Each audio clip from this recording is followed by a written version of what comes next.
What? Why are you shaking your head? You're welcome.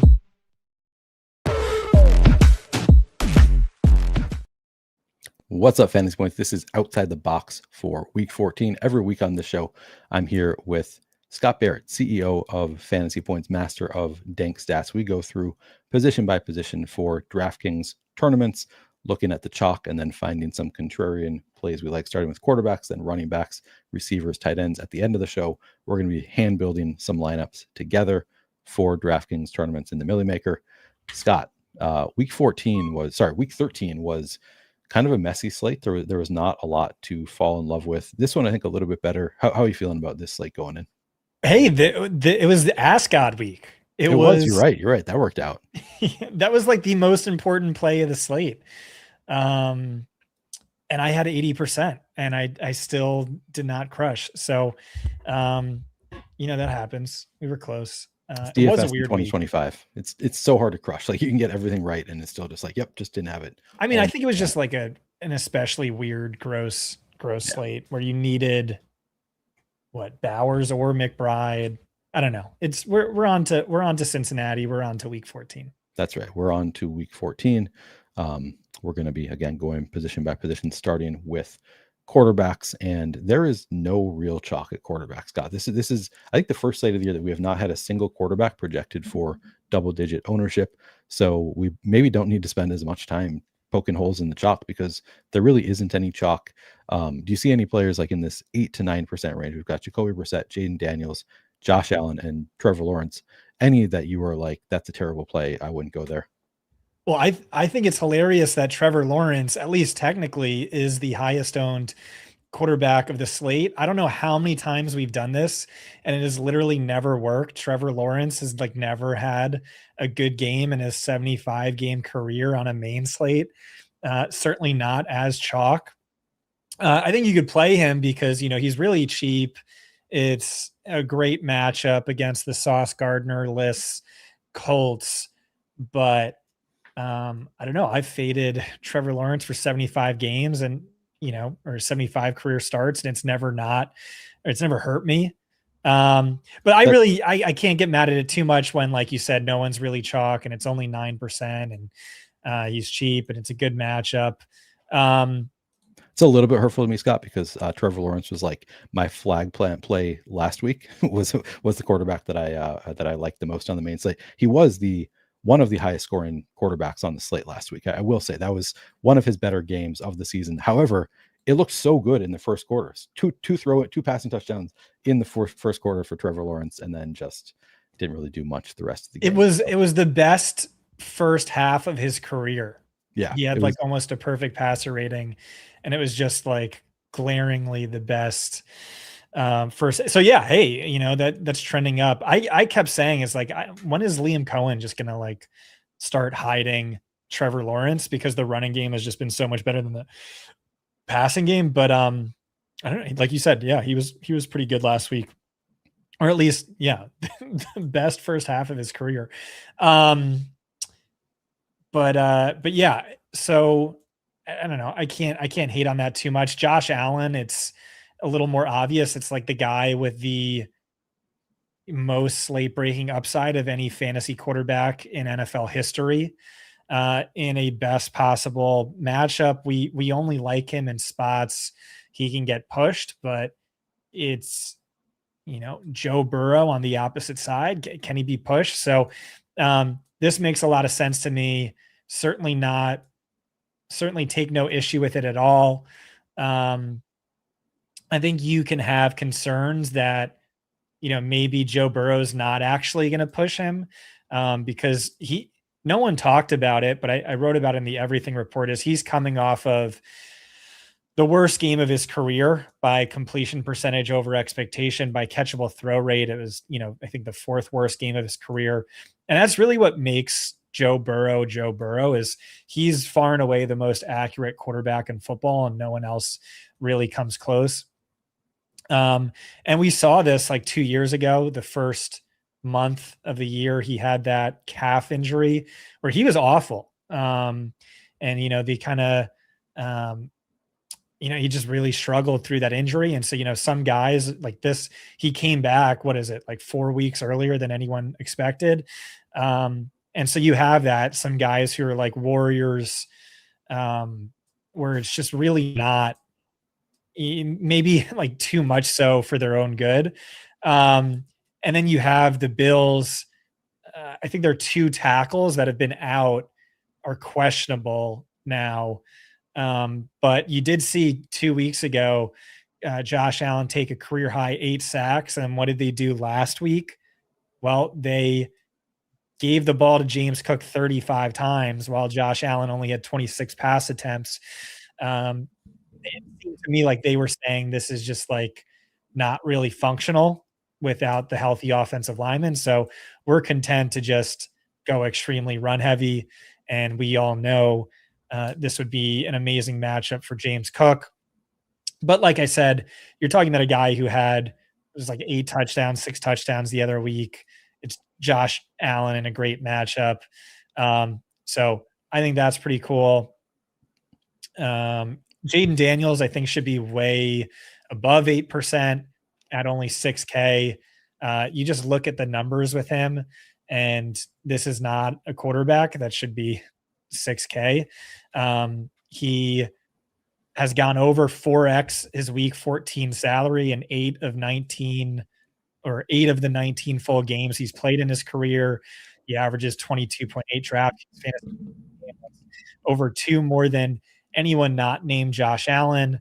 It is a pretty brutal matchup against the Vikings. It is a good schematic matchup. But ultimately it's just, he shouldn't be 6K. Yeah.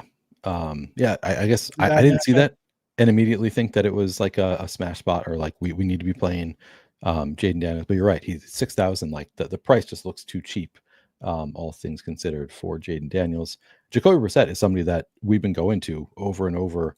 Tougher matchup now with the Rams, but the price is still nice. We still have the really cheap Michael Wilson to stack him with. What are your thoughts on Jacoby Brissett? Yeah, that's probably my favorite quarterback play, or at least he rivals Jaden Daniels if this ownership holds. But I'll be honest, I don't think it will. I think Jaden's gonna.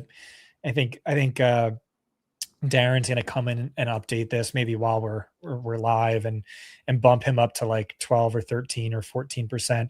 But Jacoby 8%, I think that's real. And I'd like to be well above that. We've just been doing that every single week, and it's worked out well for us. It's never not, it's never hurt us. Certainly. He has 35 more pass attempts than any other quarterback since he took over the job, despite having a bye week over that span. He's finished as a QB1 in all of those starts. He averages 22.6 DraftKings fantasy points per game, which is just about 2 more than any other quarterback on the slate not named Josh Allen. He's priced as the QB10. And I just really like this spot. I like this Rams Arizona game. I like the potential it has to go over. And I certainly like it when, the field's not as excited to go there. And yeah, it's just, this is like Spotify just released Spotify Wrapped. If DraftKings releases a DraftKings Wrapped, it's like your highest owned quarterback this year was Jacoby Brissett, who you played in 7, straight weeks, and you made money on him in 7 straight weeks. And he's just not, people want to play Trevor. We're living in bizarro world, Neil. Like, why is Trevor Lawrence chalk when he's never had a good game?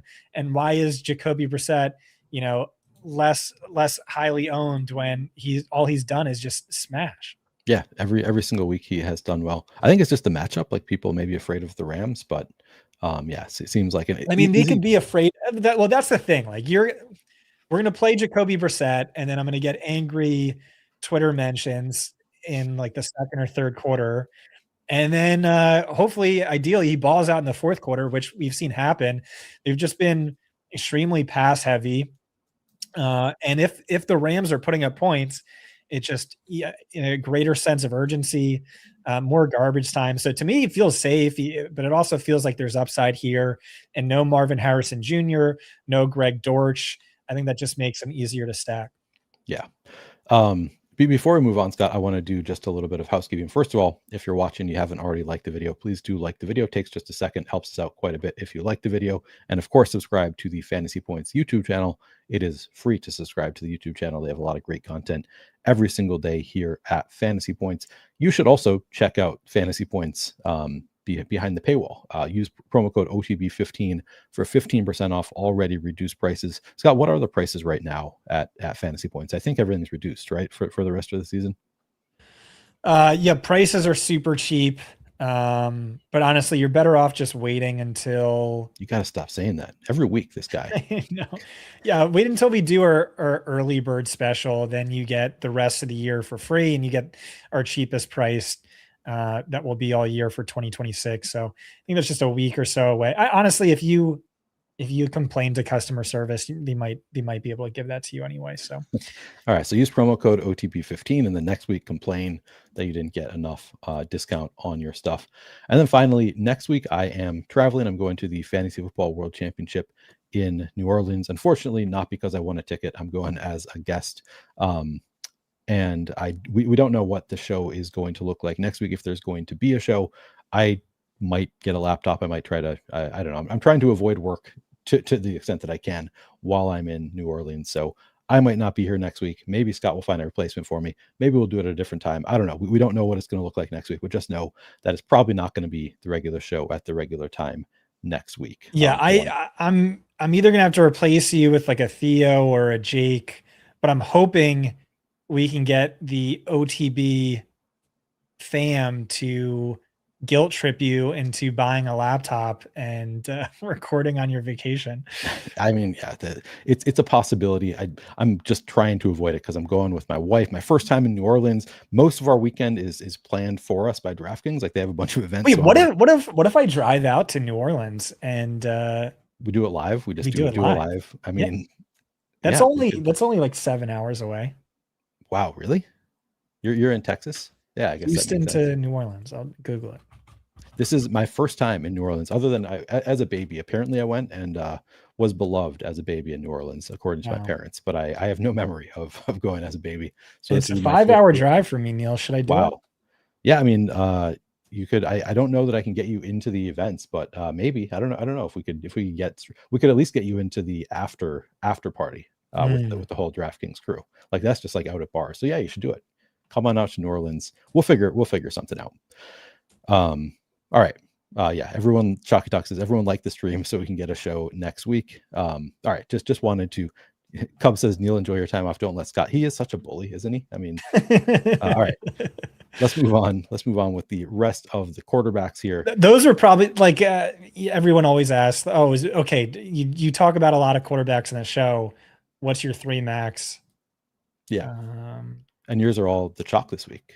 It'd probably be Allen, Jaden, Jacoby, but subject to change. Especially when I talked to Johnny on Sunday.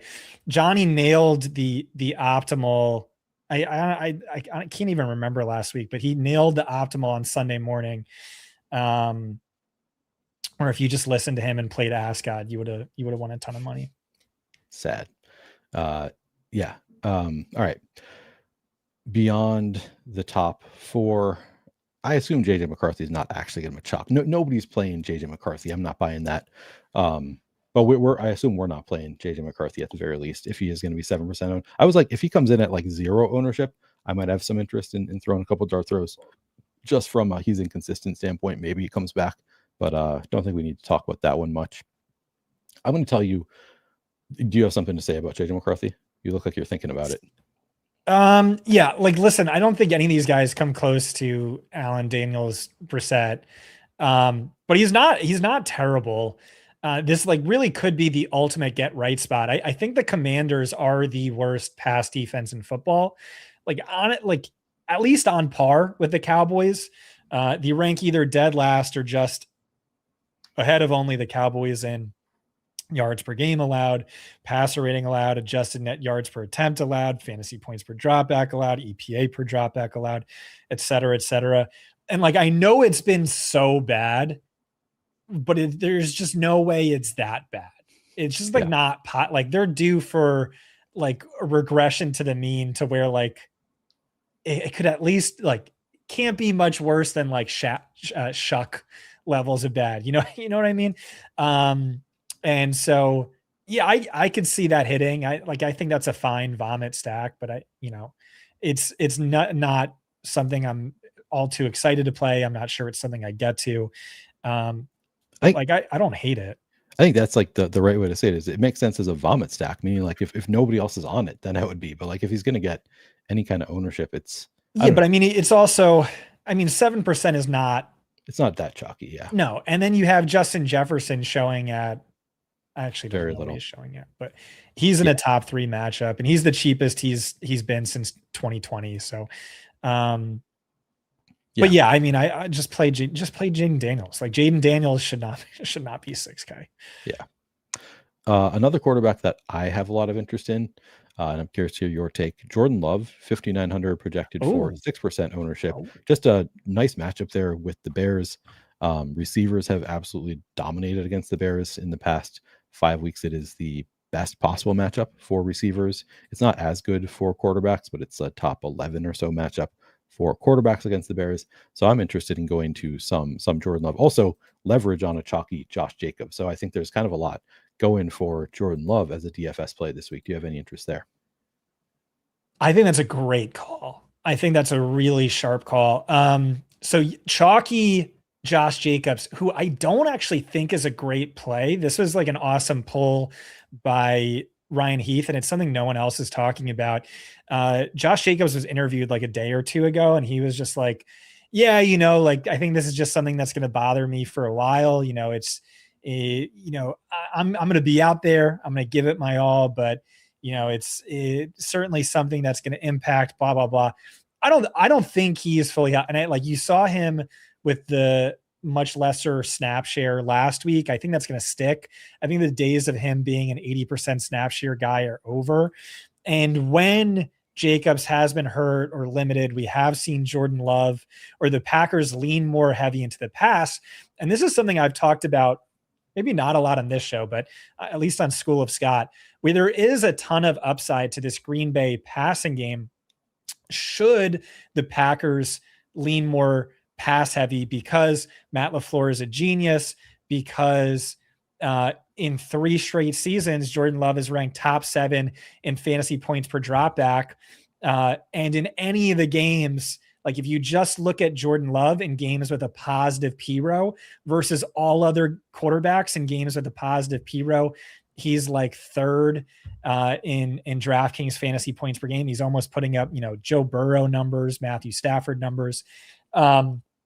And so an interesting stat I had was since week 9, which is about when Tucker Kraft went down, which again, I think that really hurts the running game. And when Christian Watson came back, Green Bay ranks 2nd best in catchable air yards per game. And the most shocking thing about that is really, well, they were bottom 6, by the way, throughout the first 8 weeks of the season, is, their P-row isn't really that high. But Jordan Love is kind of balling out. This deep passing game is really working. And this is a great spot for Jordan Love if he wants to sling it. Chicago is one of the biggest deep passing funnels in the league. That's Christian Watson's bread and butter. That's Dontavian Wicks's bread and butter. He has a clear ceiling. No quarterback has more games over 30 DraftKings fantasy points than Jordan Love. I think he's easy to stack with Christian Watson, although the potential returns of Matthew Golden and Jaden Reed. Yeah, well, Jaden Reed a little bit more than Golden, who's kind of getting phased out before his injury. Could be a slight, wrench, but maybe that just makes Love better. But yeah, so anyway, just to say, yeah, I like this. I hadn't heard anyone cape up for Jordan Love too much. But I did write him up as for sure one of my favorites right after the core 3 we discussed earlier. Fatty McFat says, don't forget Chicago got a bunch of defensive players back, so that passing funnel stuff may not be true anymore. That's true. They've had defensive players seemingly in and out of the lineup. They're still missing. I feel like they're still missing parts, but maybe I'm wrong about that. So that is a good note that maybe it's not quite the strong pass funnel that it is on paper, but I'm going to be going to at least a bit of Jordan Love, Jalen Johnson back. So yeah, I guess that is a concern that it's not as good of a spot as it has been in recent weeks. That is always worth noting that context, that maybe the on paper stuff, it's not quite as good, but I still think it's been an exploitable matchup even with everybody healthy. Like that was the fourth quarter JJ McCarthy game I think that was a pretty healthy Bears defense at that point, and we still saw them kind of exploitable even with their starting defenders. Sam Darnold, 5,500, 6% projected ownership. Atlanta not quite as dominant recently, if I'm remembering correctly. Let me look at schedule adjusted. Yeah, it's been a positive matchup in recent weeks. Any interest in Sam Darnold? Yeah, I wrote him up and then I guess I deleted it from the slate breakdown. But yeah, it kind of like Jordan Love, where it doesn't project as a value, but the upside's there. No quarterback has more games with 30 DraftKings fantasy points per game. He just kind of hasn't done, anything GPP worthy in any of the other games. Worry about Atlanta's ability to push, but this is like a really favorable matchup on paper. You look at the schedule adjusted stuff over the last 5 games, Atlanta's defense has really fallen apart. And then, the stack is obvious with JSN. But he, like I said, he did not make my final write up. That's, by the way, that's what a lot of this show is. It's kind of discussing, what Jake and I put into the slate breakdown. Really recommend all subscribers watch this and look over this. You can just kind of scroll through the names. But a lot of our best, winningest DFS players, that's a key part of their process is, they'll build lineups as they're scrolling through the main slate breakdown. Yeah, make sure you check that out. Easy to miss stuff listening to a live show. When it's all in writing, it's a lot easier to just get the best plays in there. All right, beyond Sam Darnold, another player that I have interest in that is going kind of overlooked, and I know he's dealing with an injury, but Baker Mayfield down at 5,800 against the Saints. Is this a spot where, do you think he's just like too injured to put up fantasy points? Because he's not getting much ownership. And to me, that looks like a screaming value for Baker Mayfield. Do you have any interest there? I really hate playing guys injured, I think are hurt. And I've thought Baker was hurt since week 7. That's when Jeff Mueller, injury expert, told me he thought he suffered a bad, I think, oblique or core injury against the 49ers. And I just made a mental note of it, but that's really when he fell off of a cliff. He was 2024 Baker Mayfield and then fell off a cliff. Since then, Emeka Egbuka ranks dead last among all players in catchable target rate, worse than Justin Jefferson. And then we also know he picked up this shoulder injury to the opposite non-throwing shoulder. But those are the same injury he had his last year with Cleveland, where he was awful and the NFL wrote him off as dead. And shout out to Go Long Ty Dunn, who's the best long form football writer by a landslide, phenomenal read, a lot of fun. He just had a piece come out today on Baker Mayfield. That's excellent. But yeah, he talks about this where an exact quote from a former teammate was like, you could cut his dick off and he wouldn't care. He'd just go out and throw 4 touchdowns, whatever. Real quote. And it's yeah, some of these guys, are warriors too much so for their own good. So he didn't make the slate breakdown, but I certainly get it. If even a banged up Baker, can still, have a tournament winning score. And if he is healthy, if he were 100% healthy, he might be my favorite play of the slate. But ultimately, yeah, not in my pool. So speaking of players that are injured, is it the same story for you with Daniel Jones playing on a broken leg? Yeah, it's kind of the same thing, but I mean, it is a really good spot on paper. Jacksonville is the biggest pass funnel in the league. And there's a lot of value to his stacking partners, all popping his values. Trevor Lawrence is going to be twice as highly owned. So why not Daniel Jones, who at least has some good games, but another guy who's actually not in my pool. Okay. Tyler Shuck is just 4,600 in what should be a sort of a pass funnel, I think, against Tampa Bay. Am I wrong about that? Do you like Tyler Shuck at all? Yeah, pass funnel.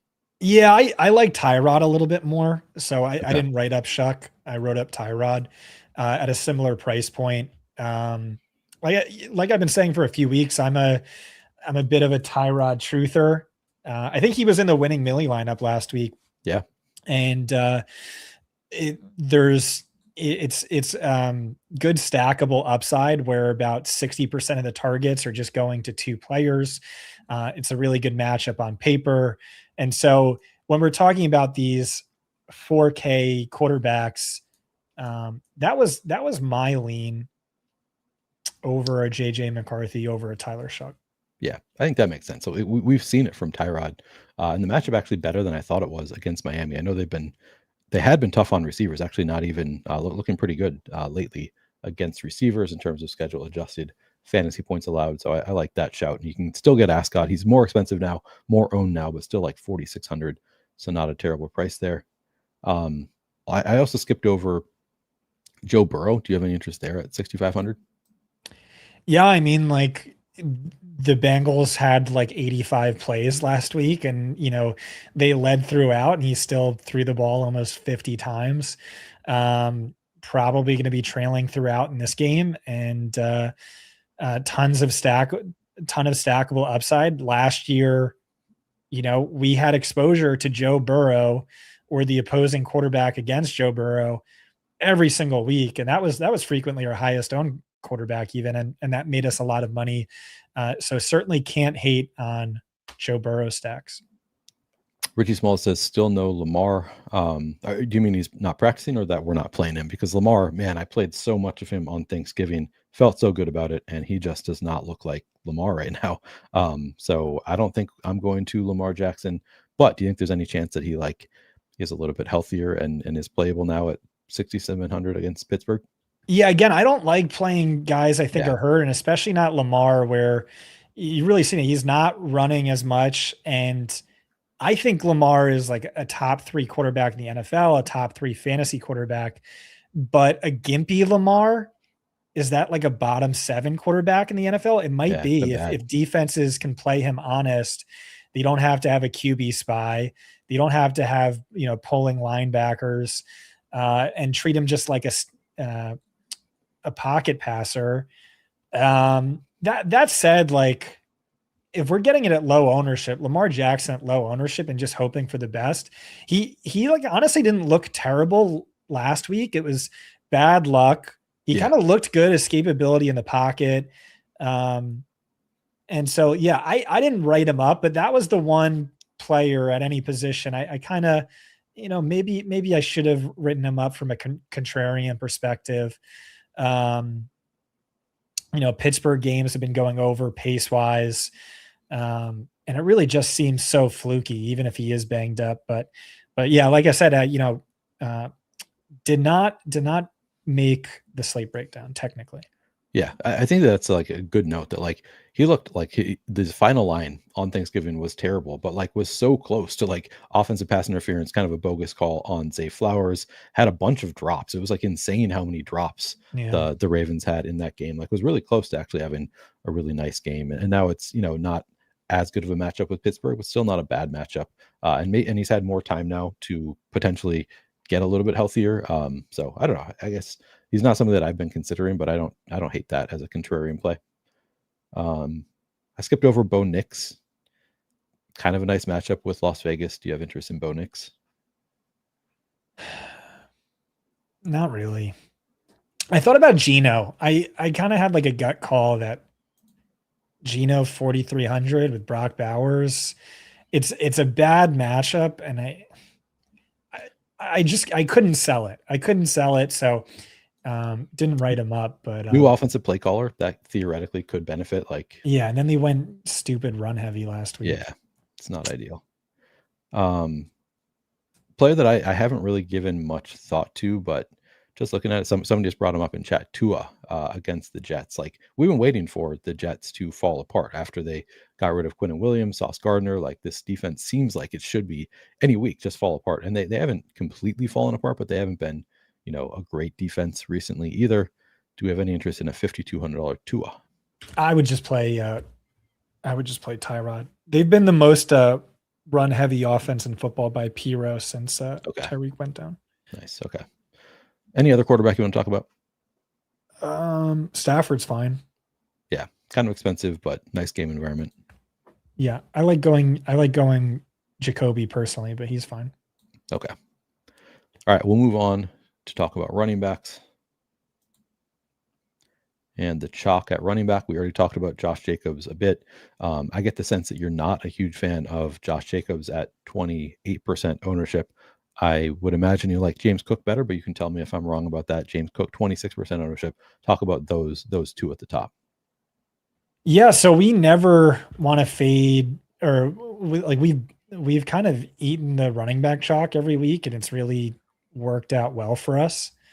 But this is an exception. I want to fade the Josh Jacobs chalk. Yeah, I think that makes sense, especially if we have information that he's maybe playing hurt and people are not playing it that way. What about James Cook? Yeah, he's a really good play. He's coming off of a career high, what is it, 35 touches last week. Is he really? And he gets a best possible matchup. He kind of only smashes in games where Josh Allen isn't asked to be Superman, but you have a 5.5 point spread. So, all that looks good. Really good schematic stuff. I can't hate on James Cook.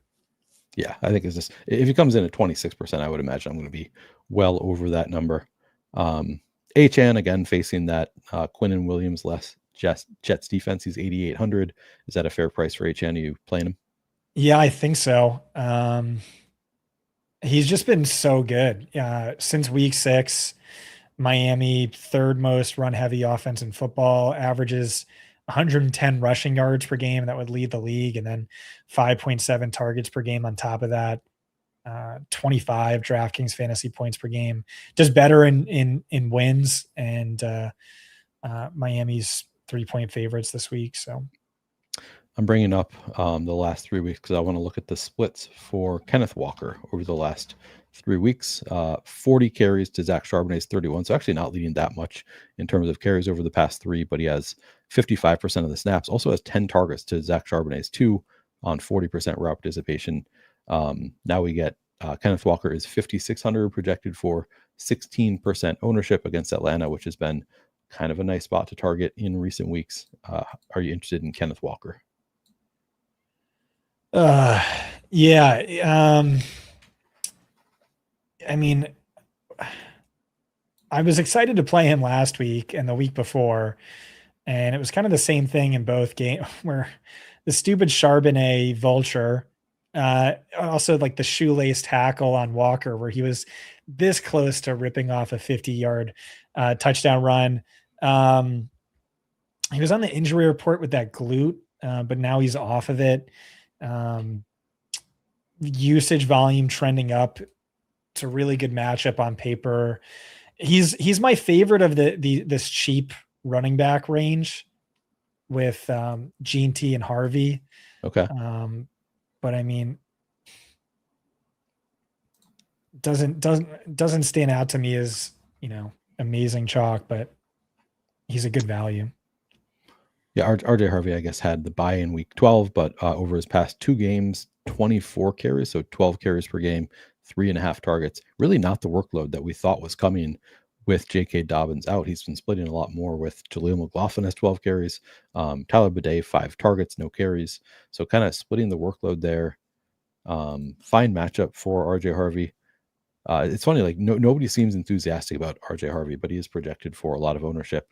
Who do you prefer between Harvey and Ashton Genty? For sure, Gene T. Okay. Harvey's cleared 35 rushing yards just once over his last 8 games. This was a player I was extremely high on, way too high on, and he just hasn't looked good. He did get the volume in his last game, 100% of the goal line opportunities, about 18 XFP, really good matchup against the Raiders. But I I don't know. I'm kind of a hater a little bit, but not someone to fade just because the price tag's so right. He does have multiple touchdown upside. Yeah, I like Jeanty, who's, by the way, yet another guy I think is hurt. I think he's playing through an ankle sprain. That's something you have to worry about with Pete Carroll players. Like he just kind of lies about injuries and just guys play through anything. But the usage and volume is really good. He had a 96% snap share last week. He has 15 plus carries in 3 of his last 4, exactly 8 targets in 3 straight games. So, you can question the upside because this is the worst offensive line in football. There's not a ton of touchdown equity. I think he's hurt. But 6,100 for even like a hurt guy with a 96% snap share and 8 carries and 15 targets, or 15 carries, 8 targets. That's still really, really good. So, it still strikes me as a bit more of like a high floor play than a ceiling play, but he's fine.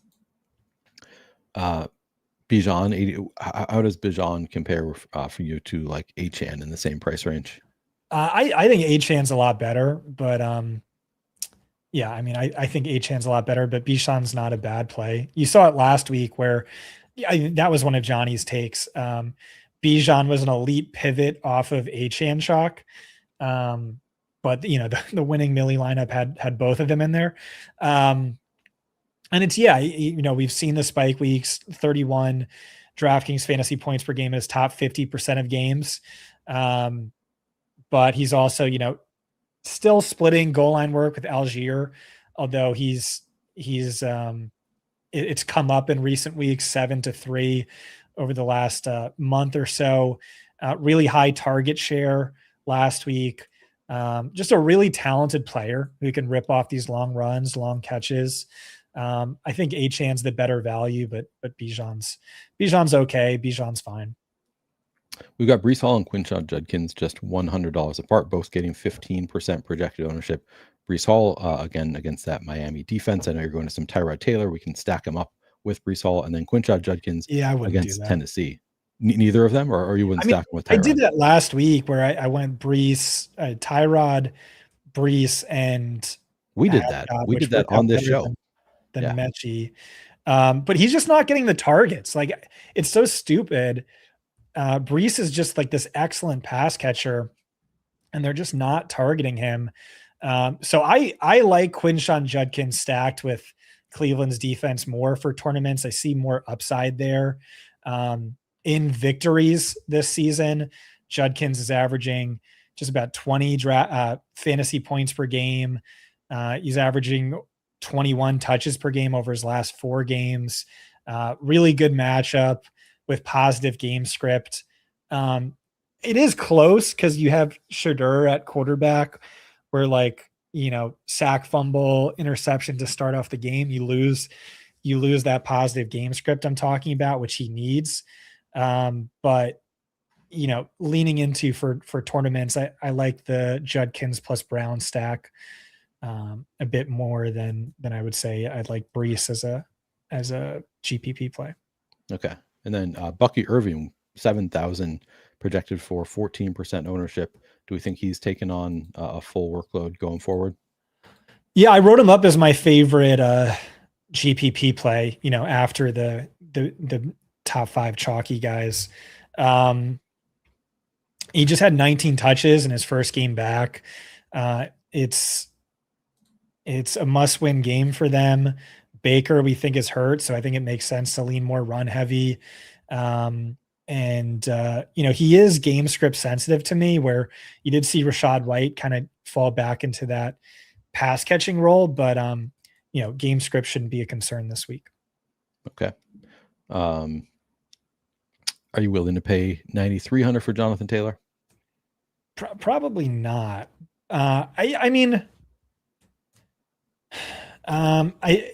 It's the biggest pass funnel defense in football.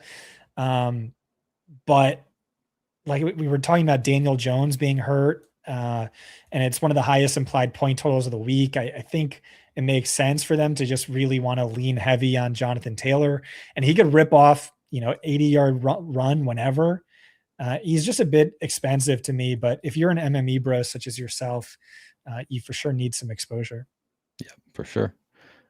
We talked about how this, or I don't know, did we talk about, maybe somebody in chat said it, but if you don't want to play Lamar Jackson, Derrick Henry, 7,500 against Pittsburgh. I kind of like it. Do you have any interest in Derrick Henry? Yeah, I mean it makes sense where it's not working with Lamar, so why not just give it to Derrick Henry, one of the best pure runners in NFL history, who averages like 8 yards per carry throughout his career in December. But I don't love the matchup, and I don't know, this Ravens offense just really hasn't been working. So I wrote him up and then deleted him from my pool, so he didn't make the final publish. Okay. It's kind of a tough week to find super contrarian plays to like. Do you have any super contrarian running backs that you like? I like Chase Brown a lot more than ownership. So he lost the Uber bell cow role he had. Now that Samaje Perine's back, but maybe that's somewhat offset by the return of Joe Burrow, where the offense is a bit better. They ran 85 plays last week, so you could lose work to Samaje Perine and still have a really valuable role. He's had 15 plus carries in 3 straight games, 7 plus targets in 3 of his last 4. And so, yeah, people I think are excited to play Josh Allen, excited to play Jamar Chase, excited. But I think he's a little bit better than 5% at the very least.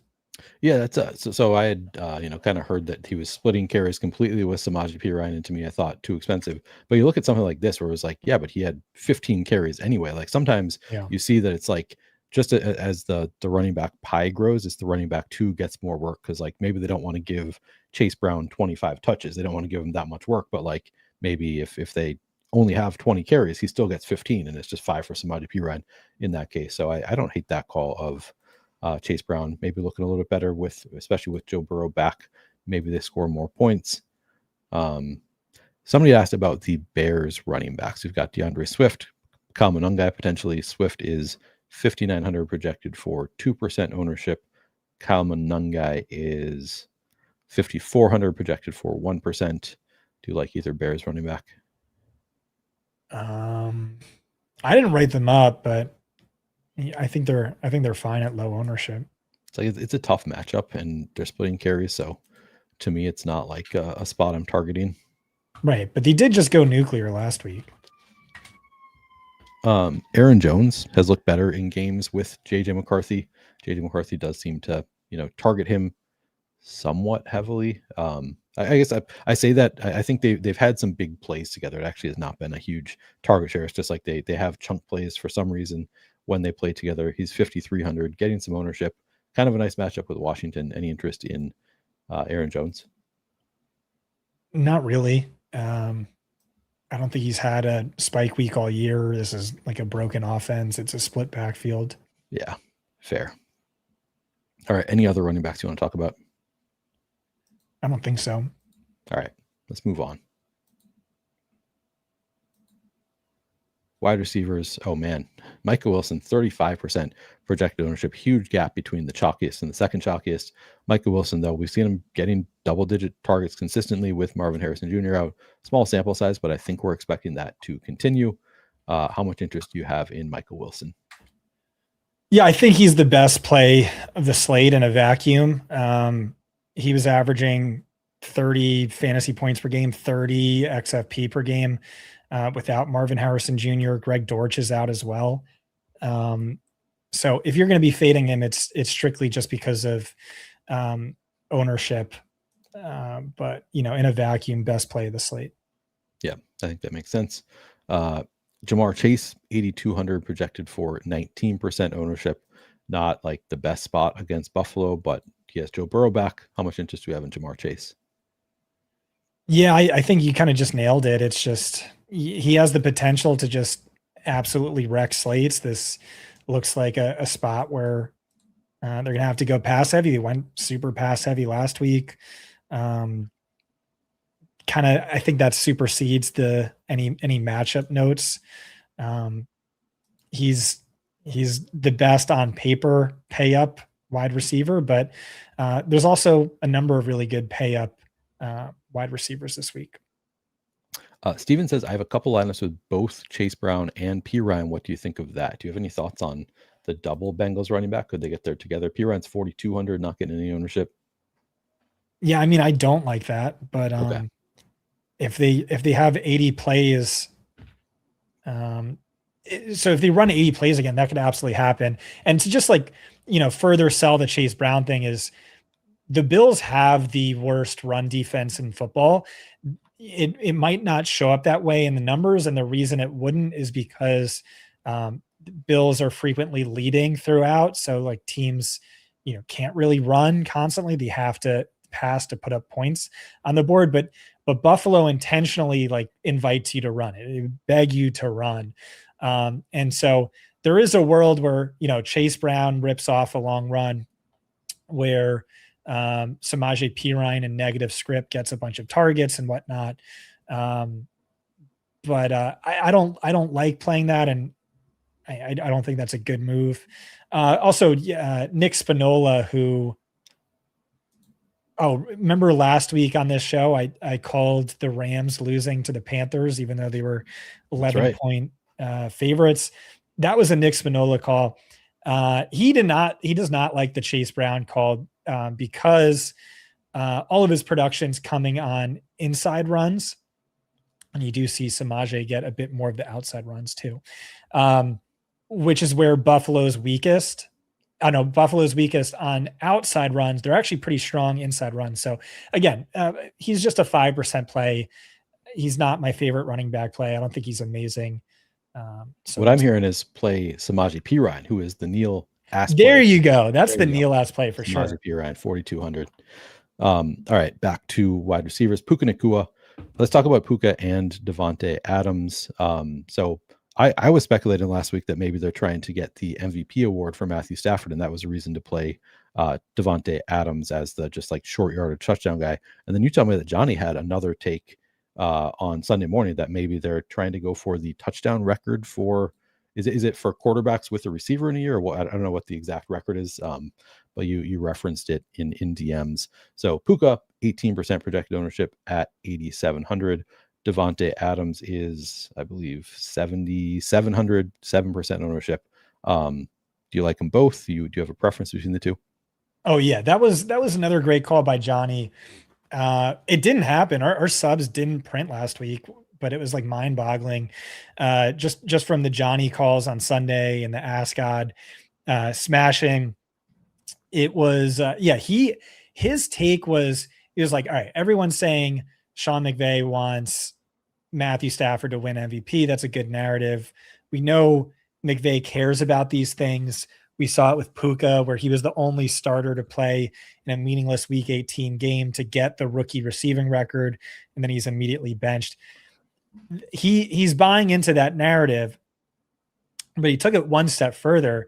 He thinks they're trying to get Adams the touchdown record, and so he would need basically what he's done over the last 6 weeks to just keep up that pace in order to break Randy Moss's touchdown record.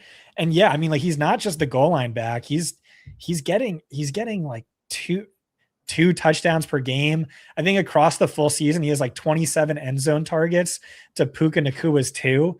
And so, yeah, I like Adams. I like him a little bit more than Puka for tournaments.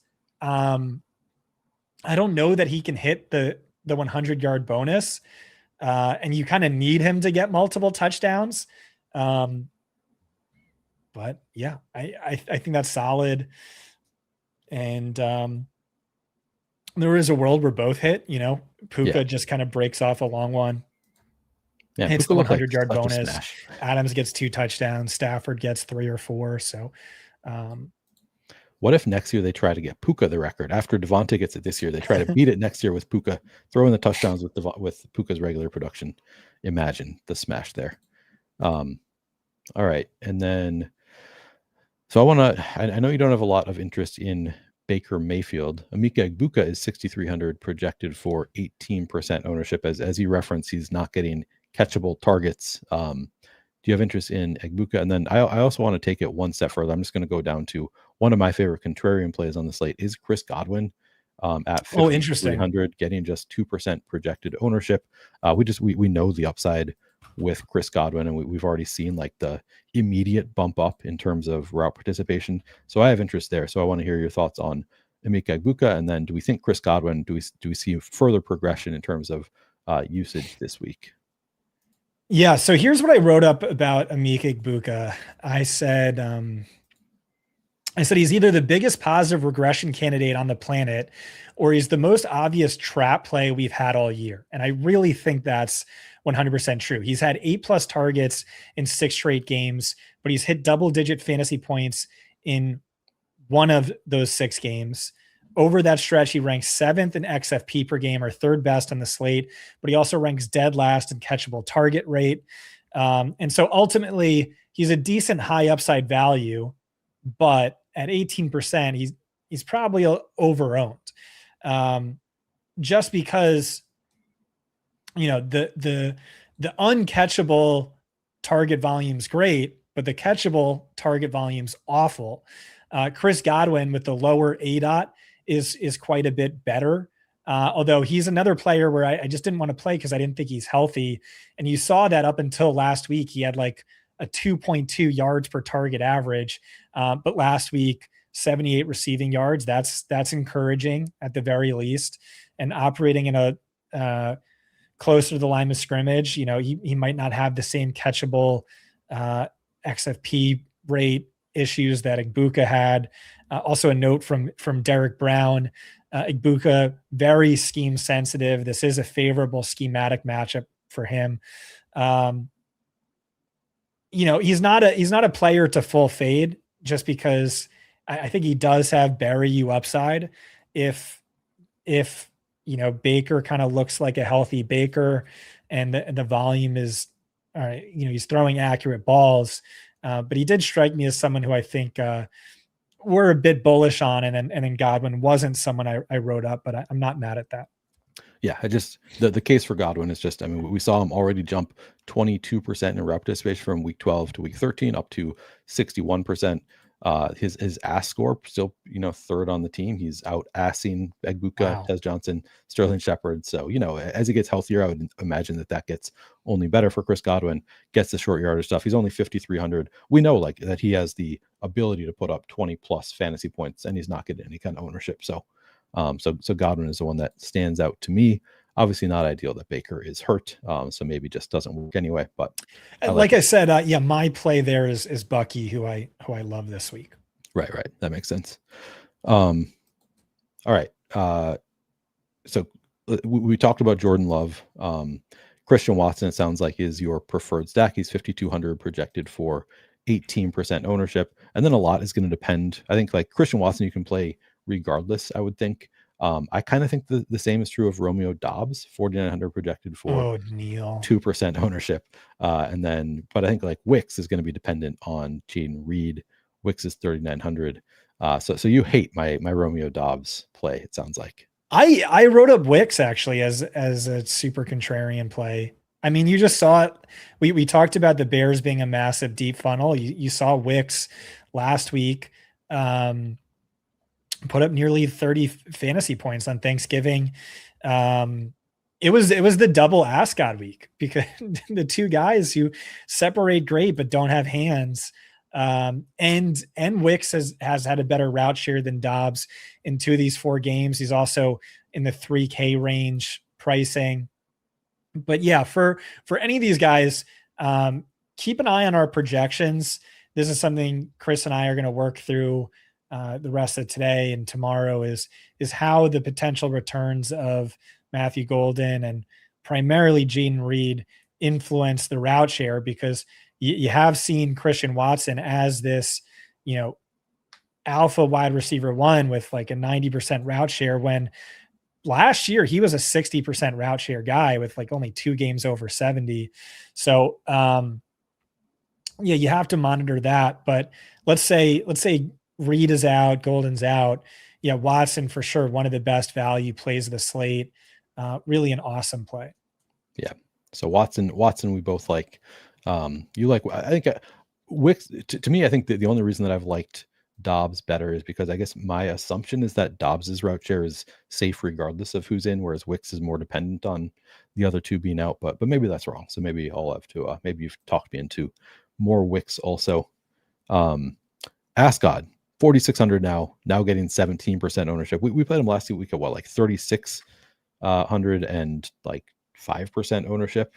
But is he still a good play getting more ownership at this higher price tag? Yeah, I think he's a great play. This Ascot at chalk, what could go wrong? We've seen it happen before. It did not work out well where he could be wide open because the Ascot is very good at getting wide open and then just dropping the ball inexplicably. But he's top 95 yards in 2 of the 3 games. He's over a 50% route share. He's cleared a 22% target share in all 3 games with the Jets. Last 2 weeks, 3rd in target share, 1st in air yards, top 3 matchup. Coach speak is great. I don't know if you saw it. The Jets head coach was like, this wasn't just a throw in for us in the Sauce Gardner trade. This was a player we coveted. His daughter actually went to high school with the Ascot, and he was saying, this is like a real X wide receiver, a real number 1 in the NFL. We think, this is a player to build around, et cetera. So they really hold the Ascot in high regard, as of course do we. And so, yeah, I think he's a great play this week. Nice. Love to hear it. JSN 9,000, 12% projected ownership. Any issues there? I like him. I think especially with, I think he's a better play than Puka at 18%. I think he's probably a better play than Jamar Chase at 19%. But of course, he's harder to afford. But it just seems like a great opportunity to go back to the well on him after, he flopped, but it was just his second game under 20 DK all year. And before that, he was having the best wide receiver season since World War II. We worry about Atlanta's ability to push Seattle, but that really hasn't mattered too much all year. And like I was saying earlier, on paper, it's an A+ matchup. Atlanta worst in the league against left wide receivers, which is where JSN runs 50% of his routes. So really good matchup on paper for him, with the one caveat being game script. So you want to play some Jaden Daniels. Do you want to play him with Terry McLaurin or Deebo Samuel? McLaurin is 5,200 projected for 11% ownership. Deebo Samuel is, 5,500, 3% projected ownership. Do you have a preference? Do you like them both? So I wrote up Terry McLaurin as the best play of the slate. Ooh. But I wrote this up when I thought it was Marcus Mariota starting, and I thought Marvin Harrison Jr. was going to play. And I like him less now, but I still really like, and this is also when Christian Watson was showing as the chalkiest wide receiver of the slate, and they're the same price. So that's a clear pivot. I like him less, but he's still one of my favorite. He's still my favorite. Well, I don't know what Luther Burden. I think Darren needs to update the projections. On but one of my favorite tournament plays. So last week was basically his only like fully healthy game all year. He came up just 4 yards shy of scoring 26 DraftKings fantasy points. He had 36.3 XFP. That was the 3rd most by any player in any game this season. He did that on just a 58% route share because he was on a snap count. And then 78% of those routes came against Patrick Surtain's shadow coverage. Patrick Surtain, the best cornerback in football. And in spite of all this, insane volume, insane production. And so I really like Terry McLaurin, but I would have liked him more with Marcus Mariota under center. In Mariota starts, McLaurin had a 3.8 yards per route run, a 0.37 target per route run. So 3.8 yards per route run. And then with Jaden Daniels this year, it's 0.96. And we all remember last year, like tremendous production, but it was weird. McLaurin wasn't getting a ton of volume. And then you saw again, 14 targets on 58% of the routes last week. So, but yeah, I still really like him. I still think he's flying a little too much under the radar. Yeah. All right. So these projections not accounting for Romo Dunze out, it seems. So Luther Burden, I would assume, is going to pop quite a bit at 3,800. The ownership is going to change there quite a bit as well. What would be the ownership number where you would just not want to play Luther Burden? Do you think at 3,800 with no Romo Dunze? I don't know, but I wrote him up as a top 3 cash play, a top 3 value on the slate.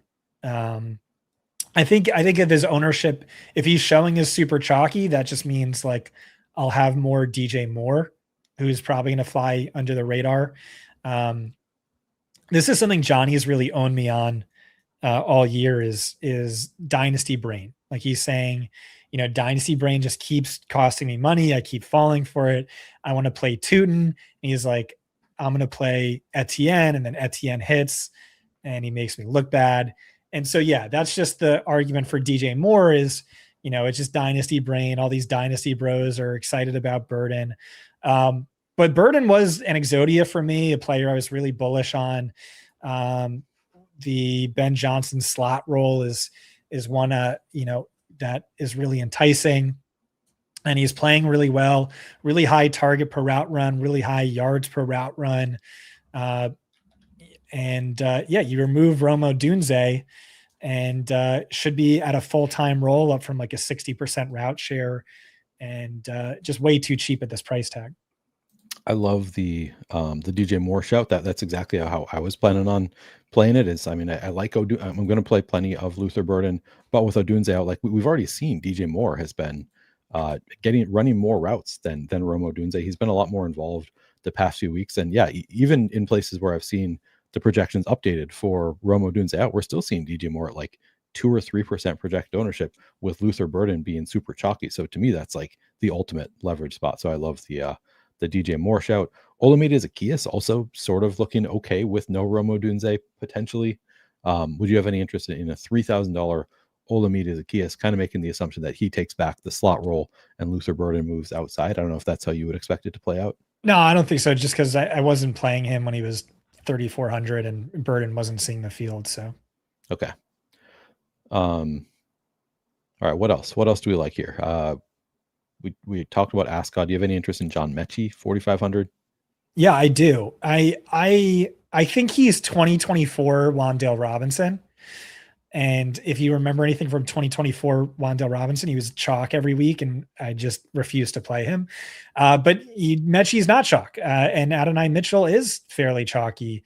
And so, he's not a player I'm really going to have a ton of exposure to, but he is a player I did write up. Over the last 2 weeks, he ranks 11th in catchable XFP. He ranks 16th in target share. He's priced as the wide receiver 36. Miami is a major slot funnel. And so 4,500, he is a fine value. I like it. My guy, Alec Pierce, is 51. By the way, I told Jake that you call Alec Pierce Neil's guy, and he was very offended. He thinks that you should consider Alec Pierce his guy for, I forget what the reasoning is. Because he went to Cincinnati. Oh, that's right, because he went to Cincinnati. So he takes offense to that, but because Alec Pierce is really good, I'm just going to own. He's my guy, 5,100. Michael Pittman, 5,400. Any interest in either of them against Jacksonville?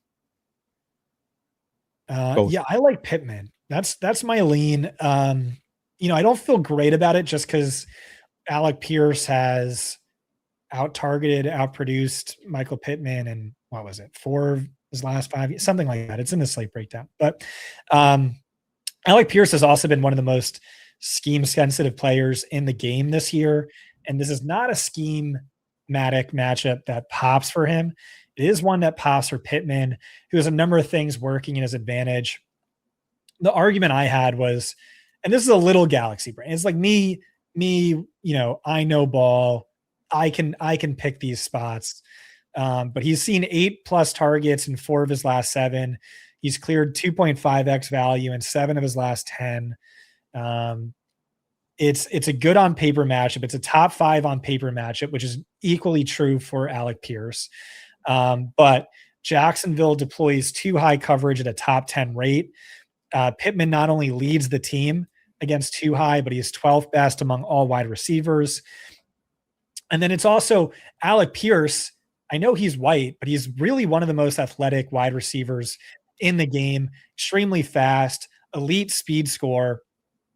He's someone I think benefits from the dome and the fast track at the Colts Stadium. And then on the road, you see a bit more Michael Pittman. Pittman averages a team high 18.5 fantasy points per game on the road this year. So all these things to me pointing towards Michael Pittman as being the better play. But, ultimately when you have an injured quarterback and a, run first offense typically, and you have 3 viable receivers, including the tight end, it's really not one that we could feel that great about. We got a question. What about Josh Downs? So I probably you don't think he's even a viable pass catcher? Okay, 13 targets over the past 3 weeks, just 53% Not the spot for it. Okay, Reverse slot funnel, a few other things. Okay.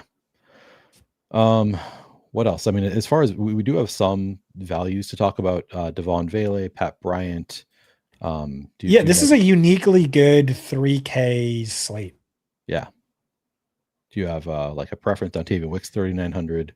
We already talked about. Yeah, we've got a lot. Yeah, I had it Vele, Bryant, Wicks. Okay. Sounds good. Burden, I assume, top there though. Oh, of course. And then I hadn't even thought about Gabe Davis, but he looks okay in terms of value. I almost wrote him up because he did lead the team in route share last week. And, we've seen Josh Allen connect with Gabe Davis on these bombs before. And so, really wouldn't surprise me. The target volume hasn't been there, but as I described, sort of non-viable with the offensive lineman injuries. And I would guess they get both of their 2 starting tackles back this week. So I didn't write him up, but it's one I thought about. I almost wrote up. Okay. Yeah, that's one I had not considered until. You're talking about like ceiling, the comparable. Yeah, for sure has the ceiling, and he's only 3,300. I kind of like it now that we're talking about it. Like, not somebody I considered at all, but you're right. He's at least sort of interesting. What else? Any other wide receivers that you want to talk about? I'll sort by. Yeah, there might be. No one I can remember off the top of my head. We talked about Jefferson briefly while we were talking about JJ McCarthy. He's 6,900, so the price is way down. 9% projected ownership seems fine. Yeah, he's the cheapest he's been since 2000 or 2021. Commanders giving up the 3rd most fantasy points per game to wide receiver ones. He's coming off of the literal worst game of his career. First game ever under 10 or 15 receiving yards. Seems like a great get right spot. I would love if he was a bit more of an asshole and he was just, I need the ball. Like, he needs to AJ Brown it a little bit. Yeah. But maybe he's doing that behind the scenes. I think he is. He looks like a diva on the sidelines. Like, he looks like he's not happy to be there. So doing it in a different kind of way, unfortunately. Scott, I've been watching some of my summer best ball streams with guests because I needed to figure out who did I draft with who over the summer. And one recurring theme with fantasy points people was always wanting me to draft. Well, Ascot was one, so that's going really well. But the one that's not going so well, Darnell Mooney was a big fantasy points guy this summer. Can we play him at 4,800 with no Drake London? I don't think so. I think this is another player who's hurt. He lied about his injury. He had, like a broken collarbone or shoulder that he's played throughout the whole year. Then he also picked up a hamstring, which is notorious for lingering. And then you look at his ass, he's bottom 5 in ass. So I wouldn't go there, but devil's advocate argument is Kyle Pitts is uber chalky, and Cousins and Mooney did have that great connection last year.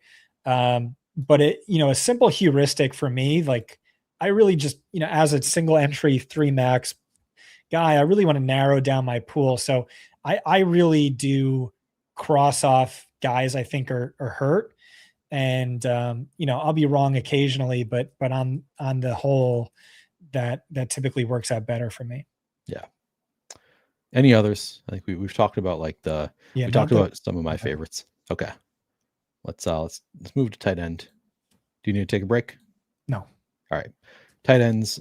Kyle Pitts is the chalk, 20% projected ownership going to Pitts. Tyler Warren, 19%. I guess those two are both kind of chalky. Do you have a clear preference between Pitts and Warren? Yeah, I don't really think either of them are that good of plays, or at least not as good as ownership suggests. And you can add Harold Fannin Jr. to that list as well.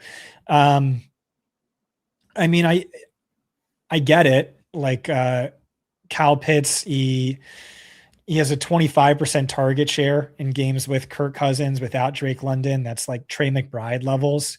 So certainly shouldn't be 4,200. It's a top 6 matchup on paper. But the flip side of that is he has 1 touchdown all year. He only has 1 game over 60 or 70 receiving yards. He's just kind of sucked. And so, what are the odds? This is the week, he has a good game. Last week, by the way, what was finally a good game for him. But yeah, I'm not going to full fade him, but he's, a chalky Kyle Pitts. I don't really need to say too much more than that. I'm more surprised to hear you say that you don't particularly love Tyler Warren, who was one that immediately I was like, oh, that's who I'm targeting this week. Just because it's been kind of a tight end, a strong matchup for tight ends, at least in terms of schedule. Yeah, it's a top 3 matchup for tight ends. Warren's been really solid all year. It's also a good schematic. The schematic primarily benefits Michael Pittman and Tyler Warren. Jacksonville, top 10 rate of zone. Warren, 2.5 yards per route run against zone. That ranks top 12 among all players. That leads the man versus zone tool. Would be good to show that. Ranks top 12 among all players. But you were talking about a 20% owned guy who has a season high of just 18.3 DraftKings fantasy points per game. So if you're looking for somewhere to get different, I think that's a fine place to try and go different. I would not. Yeah. Okay. And then we have, you brought up Harold Fannin is projected for 10% ownership at 3,700. Brock Bowers, 10%. So these are all great median projection plays. Yeah. And this is what Chris does exceptionally well. We have the most accurate projections in this. Well, actually, that might not be true. ETR might have tied us or slightly supplanted us. I haven't checked in a few weeks, and I know they were gaining some ground. But we had the most accurate projections for the first 10 weeks or so. And the median projections, really good. I get it with Kyle Pitts. The target share is 25%. That's incredible. Harold Fannin with Shedeur Sanders, 24% target share. That's Trey McBride and only Trey McBride levels. And so you factor in Shedeur being ass, not a ton of touchdown equity. And their price tag, I totally get it, but we're playing a game where we're chasing first place, where we're getting 6th place, and the SPY doesn't really move the needle in the way that getting first place does. And we're playing against the field. We're playing against these high ownership levels. And so, yeah, I'm going to say, Kyle Pitts has 1 touchdown all year, 1 game over 70 receiving yards. I'm going to say Harold Fannin, hasn't really had a spike week all year. Tyler Warren, season high 18.3 DraftKings fantasy points per game. And so, yeah, that's one of our biggest edges really is talking about, scores that move the needle, talking about upside, had to have it scores. And so, I won't hate on these guys if they fit perfectly or you're different elsewhere in your lineup, but doesn't really strike fear into my heart to fade them either. Okay. So if you're getting contrarian, I mean, are we paying up for $8,000 Trey McBride at 7% projected ownership? Is that we're going? Brenton Strange, kind of a focal point for the Jaguars, 3,900, 9% projected ownership. Or are we getting more off the wall than that group? Yeah, I really don't think they're considerably worse plays than the big three we talked about. Trey McBride, like you're going to get sticker shock because he was 1,700 cheaper just 3 weeks ago, but he's still 1K cheaper than JSN. And since Jacoby took over in week 6, McBride averages 1.5 more targets per game, 1.6 more XFP per game, and even more fantasy points per game than JSN. So he's expensive, sure, but he's still a great play. And given my love of Jacoby Brissett, I will have for sure more exposure than this. Nice. So first, two more that I really want to hear your thoughts on. First of all, Dalton Kincaid. Like, do we think Dalton Kincaid plays? If he plays, do we want? I would have interest in Dalton Kincaid. If he doesn't play, then do we play any Dawson Knox? So I want to hear your thoughts on the Bills tight ends, and then Colston Loveland with no Romo Dunze. Do we see him benefiting there? Yeah, so I love the Bills tight ends. I think that's a great angle. I think you could play, honestly, I think you could play Dawson Knox even if Kincaid suits up. I think you could play Kincaid if he suits up. If not, I think you just upgrade Dawson Knox even more. At 2,800, part of it is like he's just a punt where he allows you to pay up for other positions. But this is like go to schedule adjusted.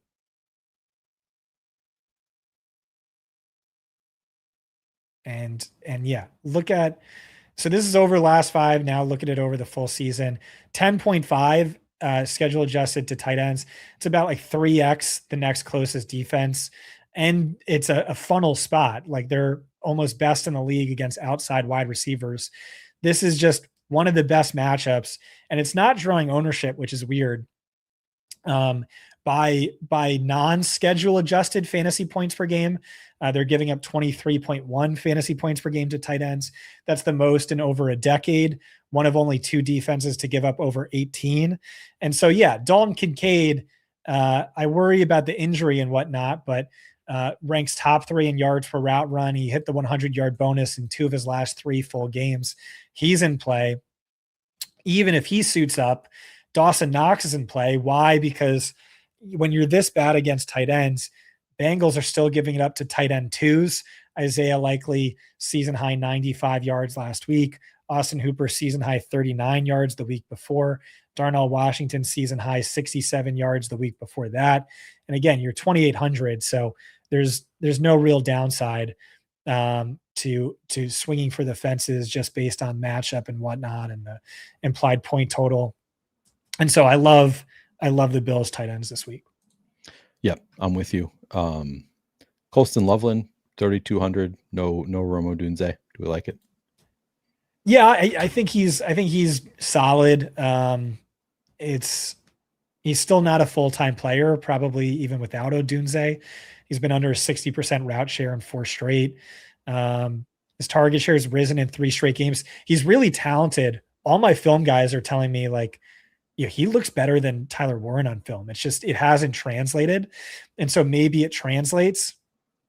The flip side is he hasn't really done anything outside of that one game against the Bengals where Cole Kmet left early, and it's the Bengals who I just, ranted about.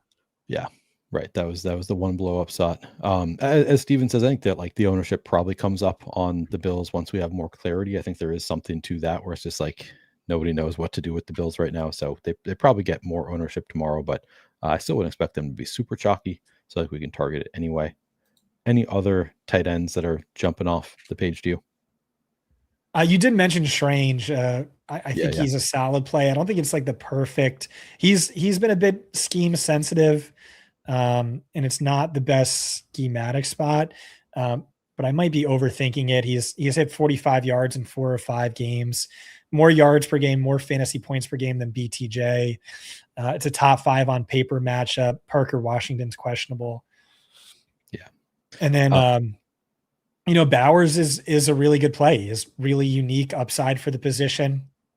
He's 2K less than McBride. He had a 50-point game 3 weeks ago, whatever it was. And then if you remove the games where he was wearing a brace, he is averaging 18.9 DraftKings fantasy points per game. That would rank 5th best among all wide receivers on the slate, but he's priced as the wide receiver 12. So looks like a good value to me. Yeah, fourth best in terms of schedule adjusted fantasy points allowed to tight ends over the past 5 weeks. I think largely aided by that Zach Ertz mega game against the Broncos, but it's meaningful. What we saw, at least one tight end go off against them. Should we build some lineups? Also, AJ Barner, who is the tush push guy for Seattle, and also has 20 targets over the last 3 weeks. He's a fine play. Okay. Good. And it sounds like Jaden Reed's activated. Yep. Jaden Reed activated. Good call. Wait, that's not where I want to go. Lobby. I got to figure out the cage match rules for Marcus Mariota, because I drafted Marcus Mariota to my cage match team as the best projected 5K quarterback on Wednesday, not knowing that Jaden Daniels was suddenly going to be activated. And I don't know if I'm allowed to actually take him out if he's active. So, yeah. So I might be stuck with a 0, but I'll have to go over the rules with Jake and Tom. All right. So last week I think we did 3 lineups where we did the first one. You go 3 to start, and then I go 3, and then we go 1-1-1. The second one we do the inverse, and then the third we just kind of build together. Do you want to do that again? Sure. Worked pretty well last week. We had some nice lineups. We had you built the started with. Have we won the Millie yet? We haven't won the Millie yet, so it hasn't gone perfectly. Yeah, not yet. But we did start with Tyrod, Breece Hall, and Ascot. I believe was your start to a lineup, and I started with. I was close. I got Trevor Lawrence, Brenton Strange, and sadly I went with BTJ instead of Jacoby Myers, so it didn't hit the nut Jaguar stack in mine. Do you want to start? Do you have a 3-man you're interested in? Yeah, let's do Jacoby, Wilson, McBride. Okay. Jacoby. And let's fade all the high-priced wide receivers with this lineup. Yep, I think that makes sense. So comes back to me. Not an obvious Rams player to put on this if we're avoiding the high priced. Well, I mean, except for Adams, he's in play. We don't have to go there, but yeah. All right. Well, I'll take a look at running backs first, because we probably need some value here. There's not like great real value. I believe you said that Kenneth Walker is your favorite of the 5K-ish receiver or running backs. So I'm good with that. We can go with Kenneth Walker at receiver. I think we would just go Burden. Yeah, we don't have a ton of salary left to play. So we might need a second value receiver. I'll go with Ascot in this one. Oh. All right, so we have 55.66 remaining per player with a running back, a flex, and a defense. All right, go to defense. Oh, that's what killed me last week was Seahawks defense. Oh yeah, right. I just refuse to pay more than 3,100 for a defense, and it just kills me this year. So let's scroll all the way up. I take it back. Scroll all the way up at defense. Yeah. All right, let's do a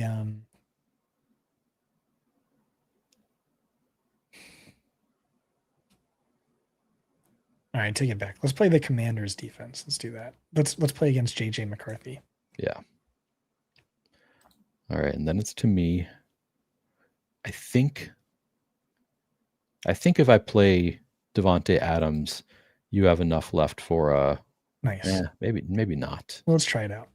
All right. Yeah, I think that would kind of handicap you. Oh no, 6,200. Never mind. It's not terrible. Genty's there. Harvey. I don't know. Do you have any that you like here? Yeah, Genty. Boom. We got Jacoby Brissett double stacked with Michael Wilson and Trey McBride, Devontae Adams bring back. We also have Kenneth Walker, Ashton Genty, Luther Burden, Adonai Mitchell. That's it. There's your line about Commanders defense. Leaves 100 on the table. Easy game. Oh, we can go up to 29, but that's fine. Yeah, no, I think that's still. What's the defense I'm thinking of?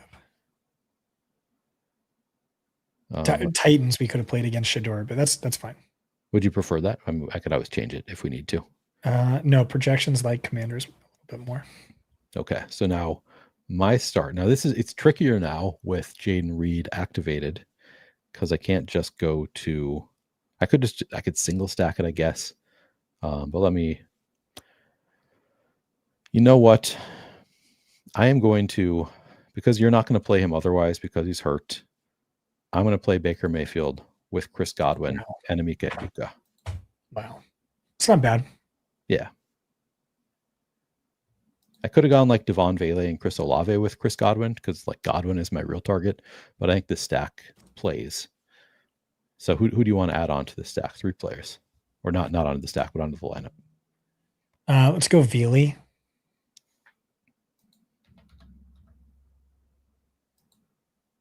Let's go Knox.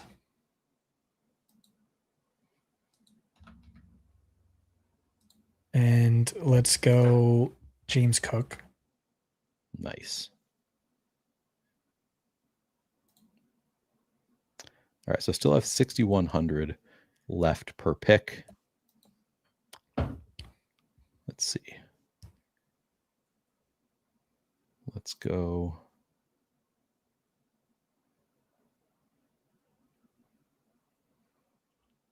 I mean, for this one, I guess let's try the Titans first. We can always swap it out later. Now we have 7,700 left per pick.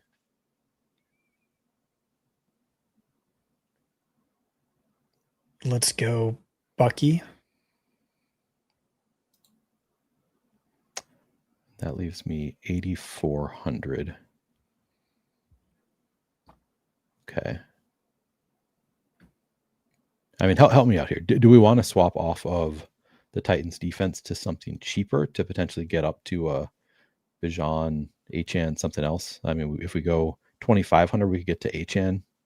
I like the Chase Cook mini. I think that's fine. Just going to Chase here. Yeah, I think that makes sense. Yeah. All right. So we have a triple stack, Baker Mayfield triple stack with Bucky Irving, Emeka Egbuka, Chris Godwin, Devon Vele. Bring back. We have James Cook, Jamar Chase, and Dawson Knox, kind of a mini game stack there as well. So we're all from those 2 games, the entire starting lineup, and then the Titans defense to round it out. I think that looks good. Really highly correlated lineup. Makes a lot of sense. Beauty. All right, now one more where we just kind of work together, figuring out what we want to do. So we've done Brissett, we've done Baker Mayfield. Who should our third quarterback be here? Do you want to go with like a Josh Allen or Joe Burrow? Jaden Daniels, I guess, was the one that you felt we could go. Jaden, Terry McLaurin. Yeah, I was on mute. That's what I was going to say. Jaden or Josh. Yeah. Well, let's try Jaden Daniels. Let's try Jaden Daniels with Terry McLaurin. And then do you want to double stack that or no? No, but let's do let's get Justin Jefferson on there to be different. Yeah. What ownership are we showing for Jefferson? 9%.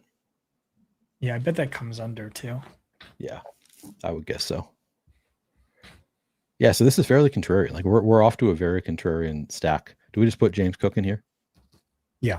Just like eat the Let's do Achan too if we can, and then just.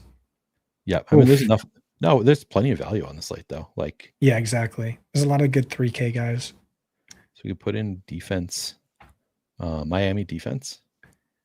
Okay. It's 3,300 more expensive than I would have thought. Yeah. We can put it in for now and then pivot if we need to.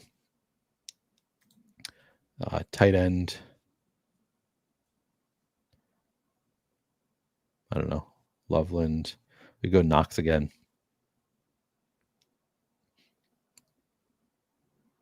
Anybody standing out to you? I like Knox. Projections might say Barner though. All right. Let's go Knox. He's 2,800. And then if we go with like a Luther Burden, that's a lot of salary. Or we could go with Vele. Anybody else? Do you have a preference in the 3K range? Is it just Burden? Yeah. We're unique enough. Good point. Yeah. And then here's where if we like somebody cheaper than, I mean, we could move off this Dolphins defense if you wanted to. We could, let's see. Pittman. YOLO. All right. Jaden Daniels, single stack with Terry McLaurin, bring back of Justin Jefferson. We've got James Cook, one off, Devin Achane with the Miami defense, Luther Burden, one off, Dawson Knox. Actually, we have Dawson Knox with James Cook, little mini, and then Michael Pittman in the flex. Book it. There you go. 3 lineups. All done. Scott, what else do you have coming up? I got the Johnny Show tomorrow morning. Check out the Johnny Show behind the paywall in the Fantasy Points Discord is where you will find that one. I'll have my Sunday Night Football stuff out at Fantasy Points tomorrow as well. We'll get back to you on next week if anything is happening. We'll figure it out and let you guys know. But please do subscribe. Make sure you're subscribed to the YouTube channel if you're not already done so. All right. Thanks, everybody. Good luck this week. We'll see you next week. What? Why are you shaking your head? You're welcome.